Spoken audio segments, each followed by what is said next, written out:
साथ हमारे सहयोगी दीपांकर इस पूरी खबर पर नजर बनाए हुए हैं।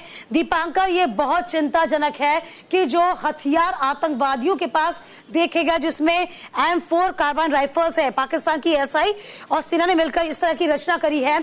तो फिलहाल ये चिंताजनक खबर, क्या कुछ जानकारी और आप दे पाएंगे दीपांकर?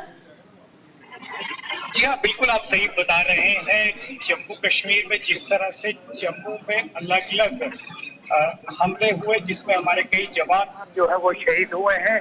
अब आपको बताते चले कि 2022 में जब जब अफगानिस्तान को छोड़ा अमेरिकी सेना ने, तो लगभग 3 लाख के करीब छोटे हथियार, जिनमें ज्यादातर US made M4 carbene rifle शामिल थी। ये जो राइफल्स है ये 500 से 700 राउंड जो है वो ये फायर 1 मिनट में करती है और लगभग 400 से 500 मीटर तक का इसका जो मारक क्षमता है। और इन्हें खरीदा था $2400 में। जो इंफॉर्मेशन है हमारी एजेंसीज के पास, उसके अनुसार एक राइफल $2400 में तालिबानी सरकार से पाकिस्तान की सरकार और ISI ने मिलकर खरीदा। और उसके बाद जो यहाँ पर इन्फिल्ट्रेट किए हैं जितने भी ग्रुप्स, उनमें से कईयों के पास ये राइफल्स देखी गई हैं।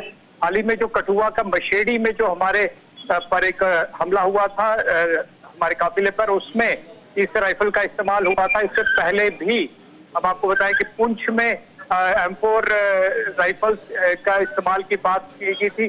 चिंता की बात यह है कि इसमें स्टील बुलेट्स जो है वो डाली जाती हैं और स्टील बुलेट्स काफी ज्यादा इफेक्टिव होती है। इसके अलावा एक और जो अपडेट आई थी वो ये भी आई थी कि जो अभी ग्रुप एक्टिव है, इनके पास चाइनीज ग्लोबल कम्युनिकेशन हैंडसेट्स हैं। हैंडसेट्स यानी कि ये चाइना के बने हुए सिस्टम ग्लोबल हैंडसेट्स हैं जो इस समय इनके पास है। ये सीधा चाइना की जो सैटेलाइट्स हैं उनके थ्रू कनेक्ट करते हैं और इन्हें इंटरसेप्ट करना ज्यादा मुश्किल है।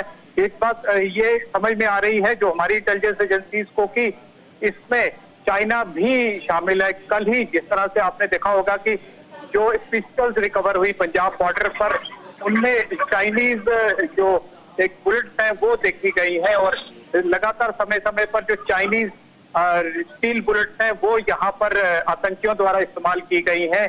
ऐसे में चाइना के हथियार और साथ ही साथ जो लगभग 3-3.5 लाख के करीब जो हथियार 2022 में छोड़ के अमेरिका अफगानिस्तान में चला गया, उन तमाम हथियारों में से बहुत ज्यादा हथियार खरीदे गए हैं। और जो जानकारी हमारे पास अभी तक है, लगभग 2 से 3 दर्जन के करीब जो ये M4 US made carbene rifles हैं वो जो जम्मू कश्मीर में इस समय 6 से 8 ग्रुप, 1-2-2-3-3 के ग्रुप्स में एक्टिव है, उनके पास पहुंची हैं। और उन्होंने इसका इस्तेमाल हाल ही में जिस तरह से कठुआ में किया है और ये चीज सामने आई है, ये वाकई में चिंता की बात है। जाहिर सी बात